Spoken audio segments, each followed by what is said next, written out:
Hi friends, welcome to Vinmani kitchen. எல்லாருக்கும் வணக்கம். இன்றைக்கி உடச்சி ஊற்றின முட்டை குழம்பு செய்ய போகிறோம். பாருங்க, 2 கரண்டி எண்ணெய் சேர்த்துருக்கேன். நான் குழம்பு கரண்டியில் 2 கரண்டி இந்த மாதிரி. கடாய் கொஞ்சம் நல்லா அகலமான கடாய் வச்சுக்கணும். 1 டீஸ்பூன் சோம்பு, சின்னதாக 2 துண்டு பட்டை, 4 லவங்கம், 1 கால் பாசி எடுத்து வச்சுருக்கேன். எண்ணெய் சூடாச்சு பாருங்கள், எல்லாம் சேர்த்துக்கலாம். இதெல்லாம் இந்த மாதிரி பொரிஞ்சு வந்ததும் இப்போ நான் ஒரு 1/4 கிலோ வெங்காயம் எடுத்து நல்லா பொடுசாக கட் பண்ணி வச்சுருக்கேன். அதையும் சேர்த்துக்கிறேன். சேர்த்துட்டு நல்லா வதக்கி விடுவோம். நல்லா வதங்கி வரணும் வெங்காயம். இது வந்துட்டு சாதம், சப்பாத்தி, இட்லி, தோசை எல்லாத்தோடும் சாப்பிட்றதுக்கு டேஸ்ட் நல்லாயிருக்கும். நல்லா வதங்கிட்டோம். இன்னும் ஒரு 2-3 நிமிஷம் நல்லா வதக்கி விடுவோம். கொஞ்சம் கருவேப்பிலை கொஞ்சமாக. இப்போ இன்னும் கொஞ்சம் நேரம் நல்லா வதக்கி விடுவோம். பாருங்கள், நல்லா கண்ணாடி பதம் இந்த மாதிரி வதங்கியிருக்கு. இந்த அளவுக்கு வதங்கினா போதும். இப்போ வந்துட்டு நான் 1 டீஸ்பூன் இஞ்சி பூண்டு பேஸ்ட்டு சேர்த்துக்கிட்டேன். நல்லா மிக்ஸ் பண்ணி விடலாம். நல்லா ஒன்று சேர்ந்து வரும்போது அந்த பச்சை வாடெல்லாம் போயிடும். அப்படி போச்சுன்னா நமக்கு நல்லா டேஸ்ட்டாக இருக்கும். பச்சை வாடை நல்லா போட்டோன்னு வதக்கி செய்யும்போது நல்லா டேஸ்ட் கிடைக்கும் குழம்பு. தக்காளி 1/4 கிலோ கட் பண்ணி அரைச்சி நல்லா ஃபைன் பேஸ்ட்டாக அரைச்சிருக்கேன். அரைச்சி சேர்த்துக்கும் போது நமக்கு குழம்பு கொஞ்சம் நல்லா திக்காக இருக்கும், கிரேவியாக இருக்கும், சாப்பிட்றதுக்கும் நல்லாயிருக்கும். இந்த மாதிரி செய்யும்போது இந்த குழம்பு தக்காளி கட் பண்ணி போட்டோம்னா நமக்கு தொக்காக வாய்க்கு கிடைக்கும். பேஸ்ட்டாக அரைக்கும்போது நல்லா சப்பாத்திக்கு, சாதத்துக்கு எல்லாத்துக்கும் நல்லாயிருக்கும். தேவையான ஒரு டீஸ்பூன் அளவு உப்பு சேர்த்துருக்கேன், கல் உப்பு. அது நல்லா மிக்ஸ் பண்ணி விடுவோம்.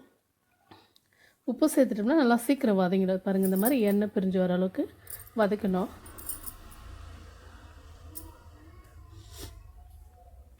இந்த மாதிரி நல்லா வதங்கும் போது மிளகாத்தூள் சேர்த்துக்கலாம். நான் 2 டீஸ்பூன் குழம்பு மிளகாத்தூள் தான் சேர்த்துருக்கேன். காரம் கரெக்டாக இருக்கும். இது உங்கள் மிளகாத்தூள் எப்படி அந்த மாதிரி பார்த்து நீங்கள் சேர்த்துக்க. ஒரு 1/4 டீஸ்பூன் மஞ்சள் தூள்.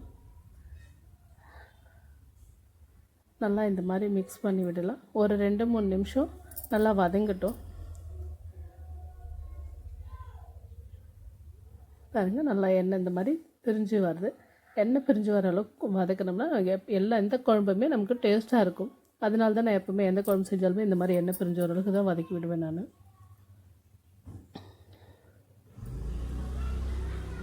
இப்போது பாருங்கள், நல்லா கலரு நல்லா ரெட்டாக இருக்குது. இப்படி சூப்பராக இருக்கும் குழம்பு டேஸ்ட். இது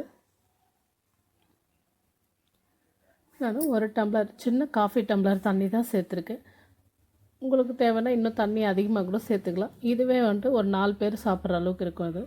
இது நல்லா திக்காகவும் இருக்கும், ரொம்ப தண்ணியாக இருக்காது, ரொம்ப கட்டியாக இல்லாமல் கரெக்டாக இருக்கும். நல்லா கொதிக்குது குழம்பு. இந்த கொதித்த பிறகு பாருங்கள், நல்லா கொதிச்சிருச்சு. நான் இந்த டைமில் வந்துட்டு முட்டை ஒரு 6 முட்டை எடுத்து வச்சுருக்கேன். அந்த முட்டையெல்லாம் உடச்சி ஒவ்வொன்றா சேர்த்துக்கலாம்.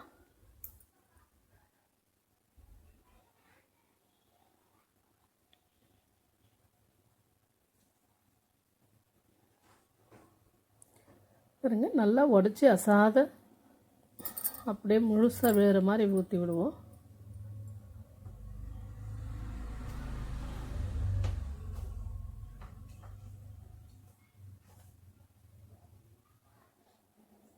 ஆறு முட்டையுமே நல்லா தனித்தனியாக உடச்சி ஊற்றி விடுவோம். ஏன்னா ஒன்று மேலே ஒன்று இல்லாமல் தனித்தனியாக இருக்கும்போது நமக்கு அழகாக இட்லி மாதிரி வெந்து வரும். அந்த முட்டை நல்லாயிருக்கும் டேஸ்ட். அது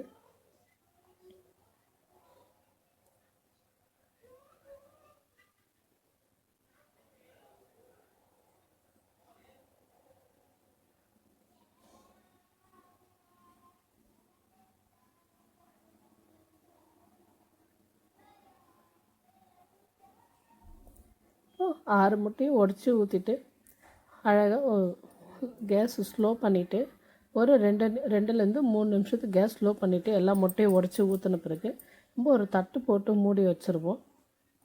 மூடிட்டு பாருங்கள், நல்லா அந்த கடாய் முழுங்குற அளவுக்கு தட்டு போட்டு மூடிடுவோம்.